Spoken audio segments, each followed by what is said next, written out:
Buddha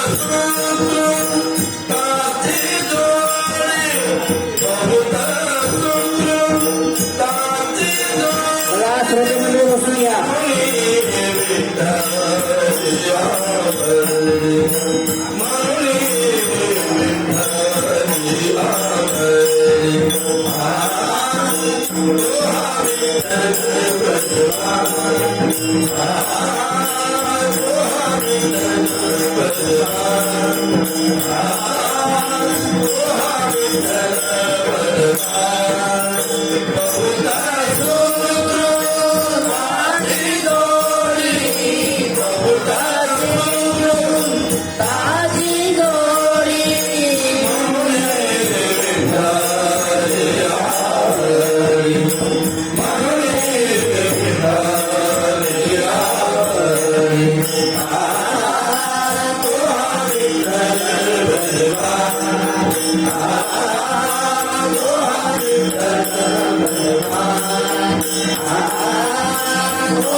भगवते वासुदेवाय नमः। सच्चिदानन्दरूपाय विश्वोत्पत्त्यादिहेतवे तापत्रय विनाशाय श्रीकृष्णाय वयं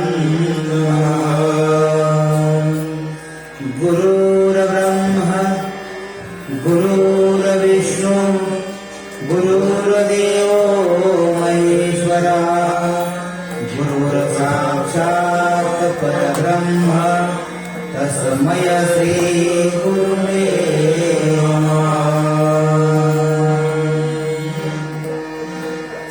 जरांचे केलिया स्मरण होय सकळ विद्येचे अधिकरण ते शिवंदो श्री चरण श्री गुरुचे नमस्कारुण्या।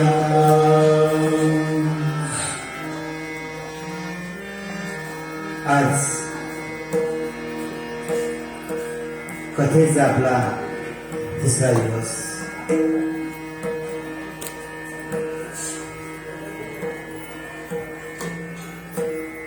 सज्जन हो,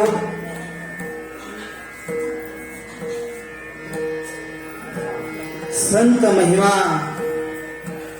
संत गुणगान निष्काम भक्ती सेवा निष्काम साधना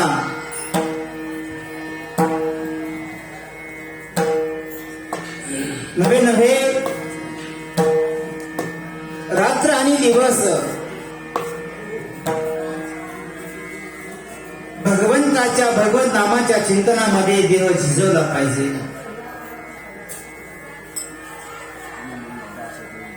कारण गेलेला क्षण गेलेले वेळ गेलेला दिवस गेलेलं वर्ष हे परत येत नाही बरं. क्षणाक्षणाने आयुष्य कमी होत चालतंय.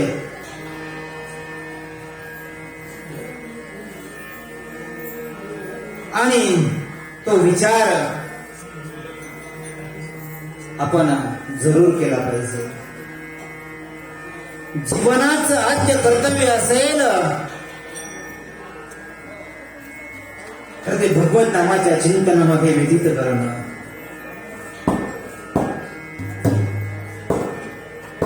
संसार परत मिळू शकतो पुढच्या जन्मामध्ये, परंतु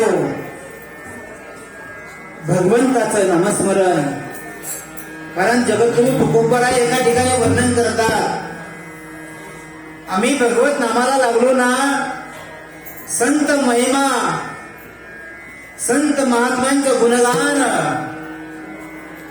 गाण्यासाठी आम्हाला आवड निर्माण झाली. कारण यासाठी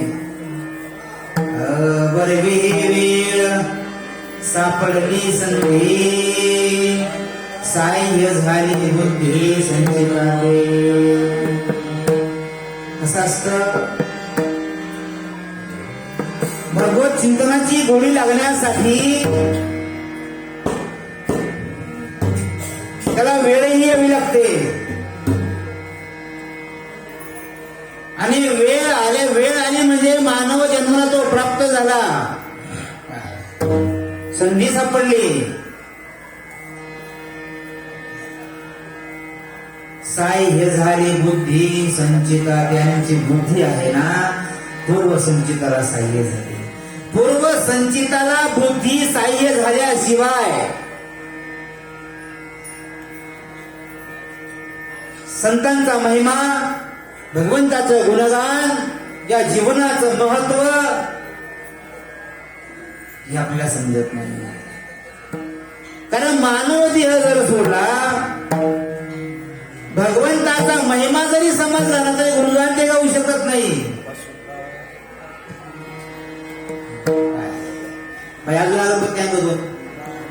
आवडी ज्ञानेश्वर महाराज की जय, जगद्गुरु संत तुकाराम महाराज की जय, सब संतन की जय.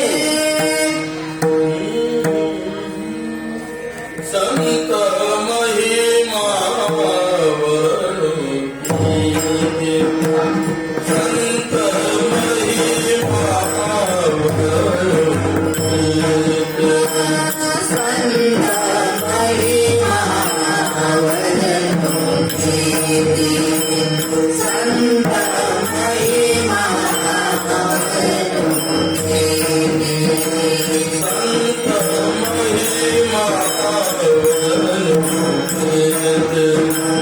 संत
संत महात्मे गुणगान गातात की संत महिमा वर्णो के,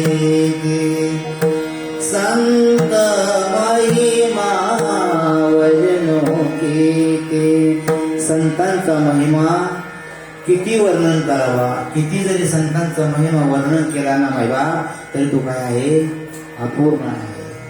काय माझी वाणी मानवे संतासी, रंगवू चित्ता रंगवू चित्तासे अपुरिया.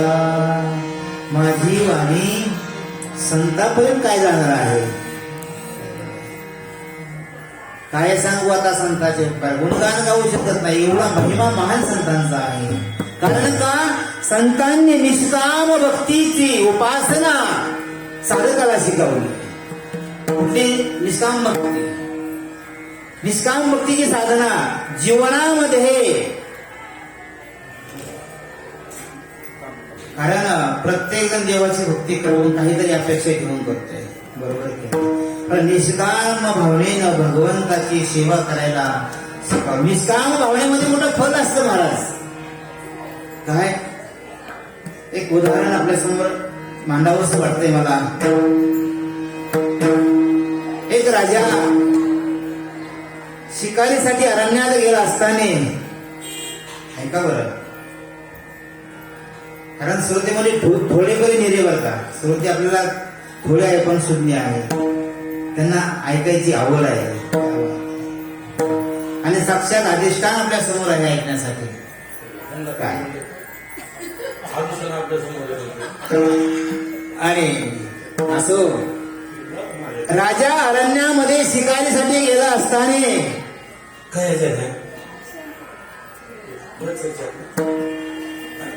एका बाजूला राजाचे दूत गेले आणि शिकार बघून राजा त्या शिकारीची मागे धावतोय.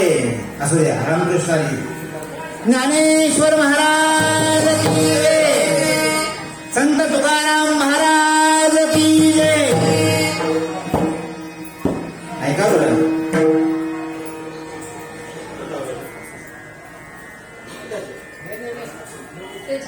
ज्ञानदेव तुकाराम, ज्ञानदेव तुकाराम, ज्ञानदेव तुकाराम, ज्ञानदेव तुकाराम, ज्ञानदेव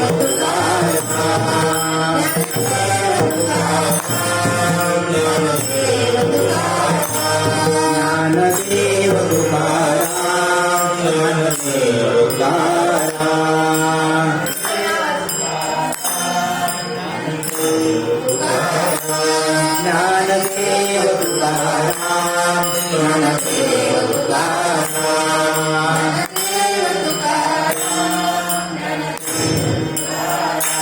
ज्ञानेश्वर महाराज की जय.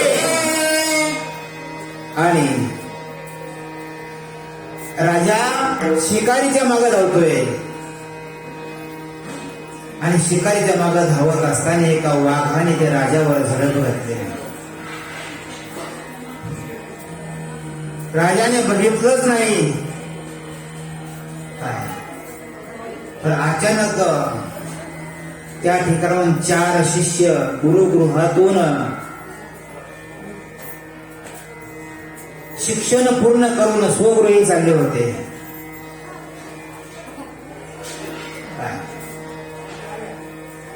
आणि त्या चौघांनी बघितलं, अरे राजाच्या पाठीमागे वाघ धावतोय, राजा पुढे शिकारीसाठी धावतोय.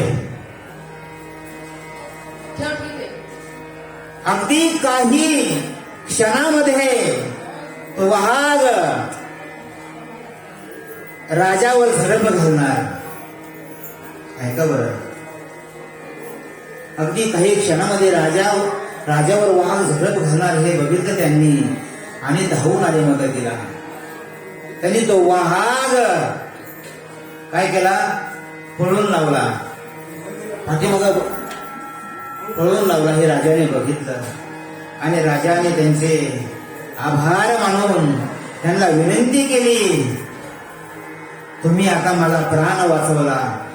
माझ्या लक्षातही नव्हतं माझ्या मागे वाघ धावतोय, पण तुम्ही बघितलं, मागच्या मागे तुम्ही ज्या वाघाला पळवून लावलं, तुम्ही माझ्यावर अगणित असे उपकार केले. काय तर तुम्ही आता माझ्या राजमहालामध्ये आलं पाहिजे. त्या चौघांना ते घेऊन आले. थोडक्यात सांगतो, वेळ कमी आपल्याकडे, फार वेळ कमी. निष्काम साधने फळ मला थोडक्यात पटवून द्यायचंय. राजाने त्यांना सिंहासनावर, आपल्या शेजारी त्यांचं सिंहासन टाकलं. 4 सिंहासनावर चौघा विद्यार्थ्यांना बसवलं.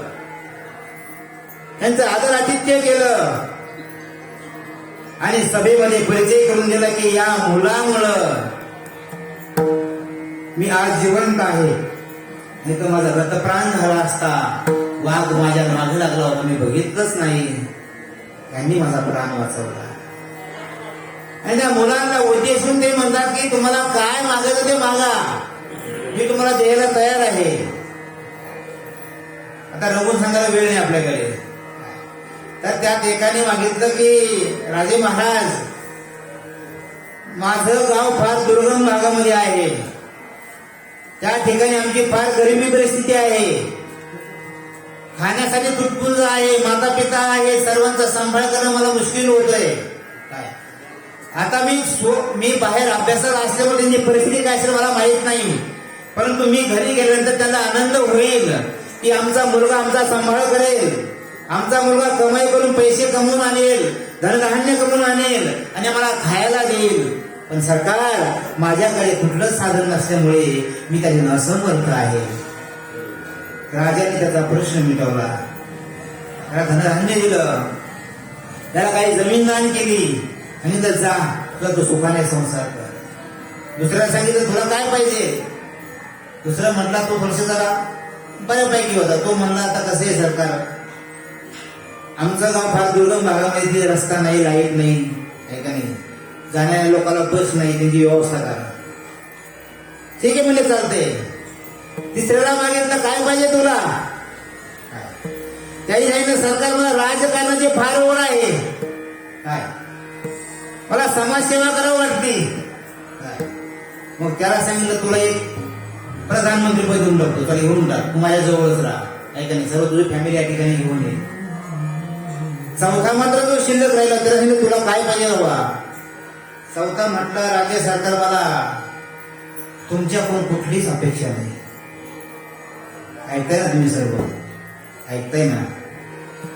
चौथा शिष्य म्हटला की महाराज, राज्य सरकार, तुमच्याकडून मला कुठलीच अपेक्षा नाही. माझी एकच इच्छा आहे, प्रत्येक दिवाळीच्या सणाला तुम्ही माझ्या गरीबाच्या घरी येऊन जे असेल ते चटणी भाकर खाऊन गोड माझी दिवाळी करावी, ही माझी अपेक्षा आहे. लक्षात घ्या, राजा चिंतेत पडला. ठिकाणी राजा चक्रावून गेला. अरे काय मागितलं. हे तिघांना जे मागता आले ते यांनी मागितले, काहीच नको मला. तुम्ही फक्त दिवाळी सणाला माझ्याकडे या आणि तुम्ही काय करा, जे असेल ते खा, काय आणि माझी दिवाळी गोड करा, ही माझी अपेक्षा आहे. आता मला सांगा, राजा त्याच्या गावाला जायचंय, त्याच्या घरी जेवायला जायचंय, राजा तेथे काय प्रजा, बरोबर के नाही. राजा संघ असतात तर ते प्रजा संघ असतील, सैन्य दूत असतात, दासदासी असते, आहे का नाही, घोड्यांची सवारी असती, राजाचा रथ असतो, हे सर्व काही आलं त्या ठिकाणी. हे एकदा नाही ना, प्रत्येक दिवाळीच्या सणाला जोपर्यंत जिवंत आहे ना, या प्राण आहे ना, तोपर्यंत तुम्ही आमच्या घरी या. असा अट्टहास आग्रह कोणी केला, 4 नंबरच्या शिष्याने केला. राजा म्हटले बाबा आता प्राण वाचवलाय ना, आणि स्वतःहून राजा म्हटला माग काय मागायचं ते उदाहरण तर करणार.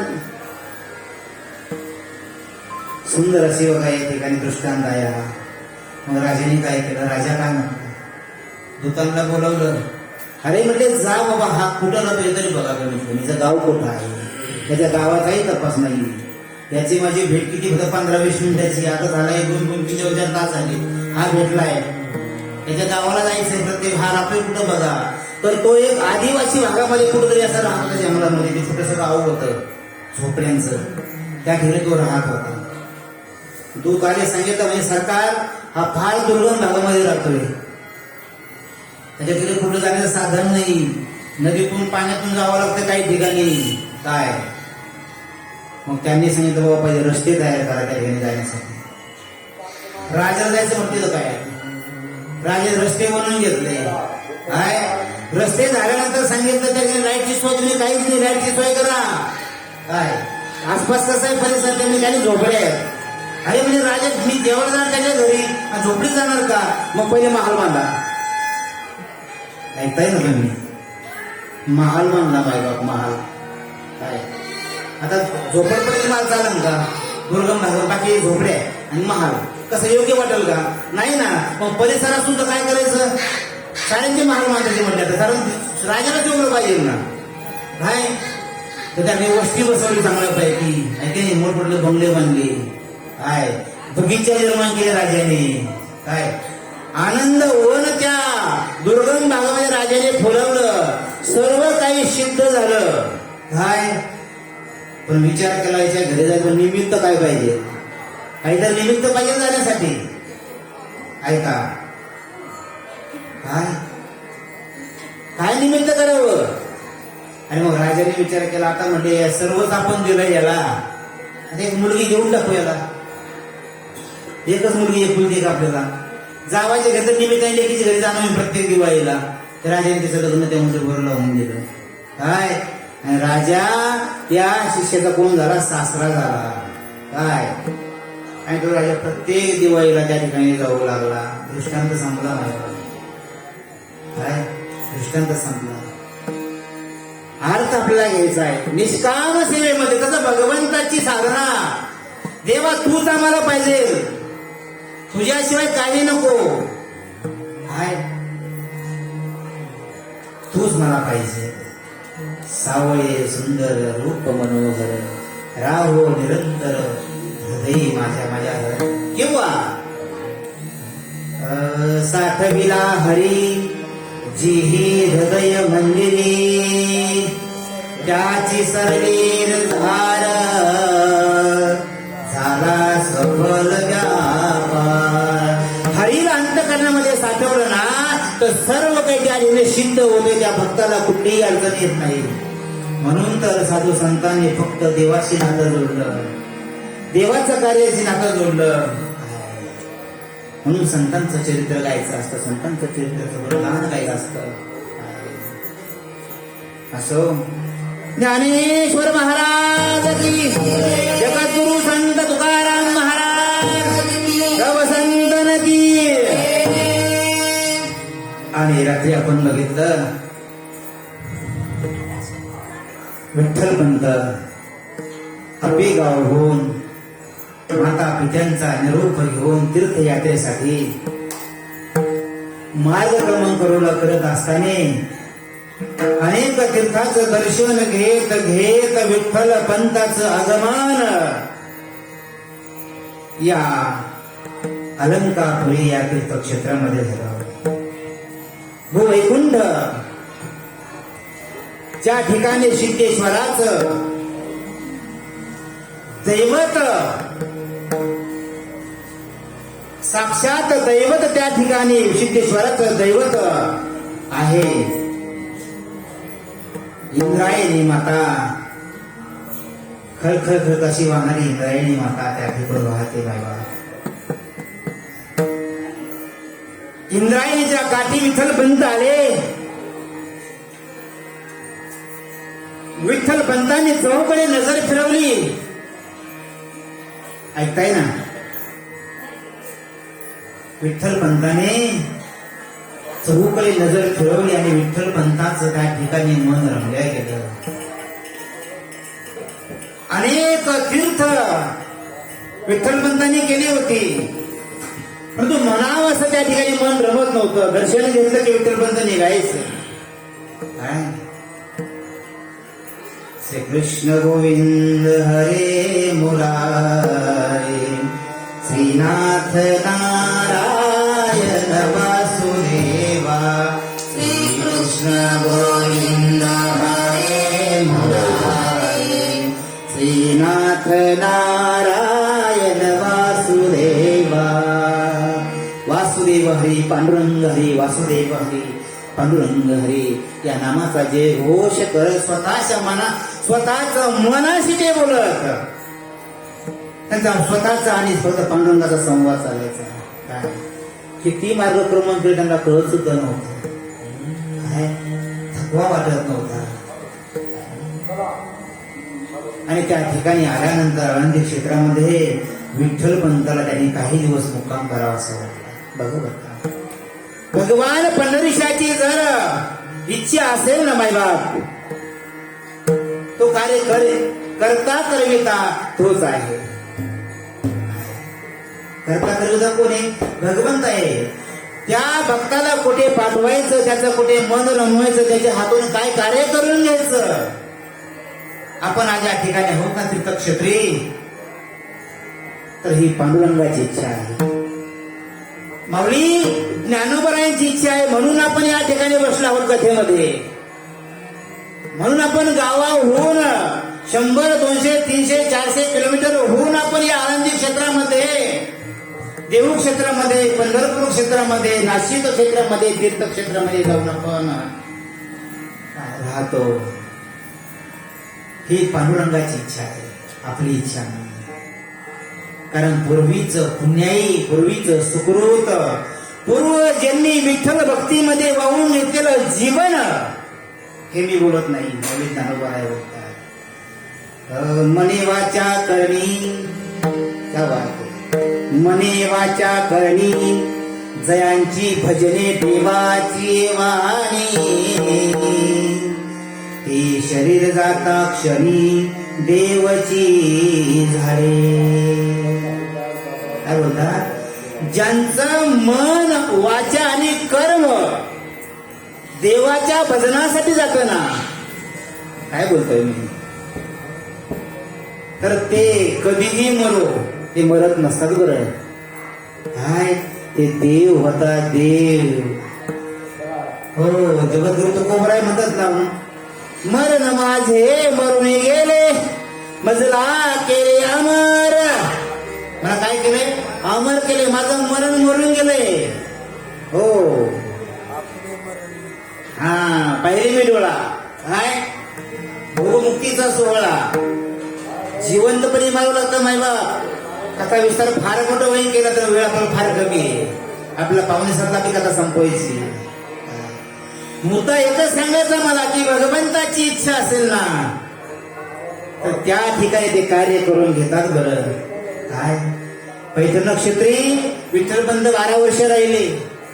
8 वर्ष पितागृही क्षेत्र आपेगावी राहिले जन्मल्यापासून. ऐका नाही, अनेक तीर्थ भ्रमण केलं, परंतु तीर्थामध्ये त्यांचं मन रमत नव्हतं. काय दर्शन घेतलं ते निघायचे, समाधान व्हायचं. पण आळंदी क्षेत्रामध्ये आल्यानंतर विठ्ठलपंताला त्या ठिकाणी वेगळाच भास होऊ लागला.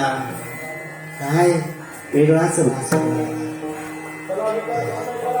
आणि नित्य पाठाने सकाळी पहाटे 4 वाजता उठून विठ्ठलपंत इंद्रायणी स्नान करायचे. काय स्नान करून संध्या पुरुष सुक्तांच्या ऋग्वेदाच्या ऋषा ते मुखाने गायचे. काय सूर्य नारायण उदयाला येत असताना मंद मंद प्रकाश समोर दिसत असताना त्या सूर्य नारायणाला नतमस्तक होऊन त्यांचे गुणगान गायचे. हा त्यांचा नित्यक्रम.